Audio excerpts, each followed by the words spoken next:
15 नवंबर 2025 की शाम 5 बजे के आसपास एक जूता कारोबारी अपनी पत्नी से कहता है कि मैं किसी काम से बाहर जा रहा हूँ, मुझे आने में वक्त लगेगा, मैं कल शाम तक ही वापस लौट पाऊंगा। तुम अपना और मेरे दोनों बच्चों का ख्याल रखना, अंदर से दरवाजा बंद कर लेना। और वो पति बाहर निकलने के बजाय अपने ही घर के किसी कोने में छुप के बैठ जाता है, क्योंकि उस पति को मोहल्ले के लोगों ने बताया था कि तुम्हारी पत्नी का कई लोगों के साथ संबंध है। जब तुम घर से बाहर जाते हो तो तुम्हारे घर पर कई अलग अलग तरह के लोग आते हैं। वो लोग बताते हैं कि मुझे लगता है कि तुम्हारी पत्नी तुमको चीट कर रही है। बस पति, जो लोगों ने उसकी पत्नी के ऊपर आरोप लगाए थे, उसी को चेक करने के लिए घर में चुपके बैठ जाता है और सोचता है कि देखते हैं कि जब मैं घर से बाहर जाता हूँ तो घर में मेरे कौन कौन आता है। पत्नी अंदर से दरवाजा बंद कर लेती है और रात के लगभग 11 बजे जब दोनों बच्चे सो चुके थे तो पत्नी मेन डोर खोलती है और वहां से एक शख्स अंदर आता है। पत्नी उस शख्स को लेकर ऊपर वाले रूम में चली जाती है। लगभग 10 मिनट बीत जाने के बाद जो घर के अंदर पति छुपा हुआ था वो भी ऊपर वाले रूम में जाता है, तो वो देखता है कि उसकी पत्नी उस गैर मर्द के साथ आपत्तिजनक स्थिति में थी।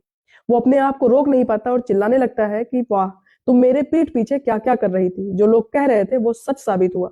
तुम तो एक नंबर की धोखेबाज और गंदी औरत निकली। तुम सुबह होने दो, तुम्हारे चेहरे पर कालिक पोत कर मैं तुम्हें पूरे मोहल्ले में टहलाऊंगा और बताऊंगा कि एक औरत का चरित्र किस तरह से हो सकता है। लेकिन फिर आगे क्या हुआ, उस चीज की कल्पना शायद पति ने नहीं की थी। तो आइए जानते हैं पूरी कहानी सिलसिलेवार से। दरअसल 18 दिसंबर 2025 को उत्तर प्रदेश के जिला संभल से लगभग 20 किलोमीटर दूर चंदौसी के पास में ही एक नाला था, जिस नाले से बहुत ज्यादा बदबू आ रही थी। जो लोग भी वहां से गुजर रहे थे वो अपनी नाक बंद करके गुजर रहे थे। बदबू बहुत ही ज्यादा आ रही थी और वहां कुछ कुत्ते नाले से कुछ खींचते हुए बाहर ले जाकर खाते हुए भी दिख रहे थे। तभी वहां पर एक शख्स और गुजरता है। उसको लगता है कि शायद ये किसी इंसानी धड़ को कुत्ते खींच रहे हैं। वो शख्स बिना समय बिताए डायल 112 पर फोन कर देता है।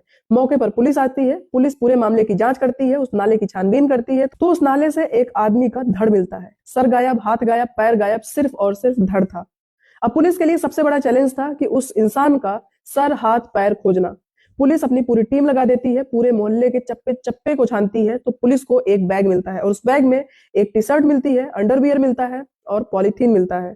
पुलिस को देखने से साफ पता चल रहा था जैसे इसी बैग में उस इंसान का धड़ भी था, जिसे कुत्तों ने नोच के नाले में पहुंचा दिया है। पुलिस पूरे मामले की जांच करती है। आसपास पुलिस स्टेशन में यह सूचना पहुंचवा दी जाती है क्या हाल फिलहाल में किसी आदमी की गुमशुदगी की रिपोर्ट दर्ज है। तो पता चलता है हाँ, 24 नवंबर 2025 को रूबी नाम की एक औरत अपने पति राहुल के गुमशुदगी की रिपोर्ट दर्ज करवाई है। और इधर पुलिस जो धड़ मिला था उसको पोस्टमार्टम के लिए भेज देती है। पोस्टमार्टम हो ही रहा था तभी डॉक्टरों द्वारा पुलिस को यह सूचना दी जाती है कि जो आदमी का धड़ मिला हुआ है और जो उसका हाथ कटा हुआ है, उस हाथ के ऊपरी भाग पर राहुल नाम का एक टैटू है। फिर पुलिस रूबी नाम की औरत को बुलाती है, जिसने 24 नवंबर 2025 को अपने पति राहुल की गुमशुदगी की रिपोर्ट दर्ज करवाई।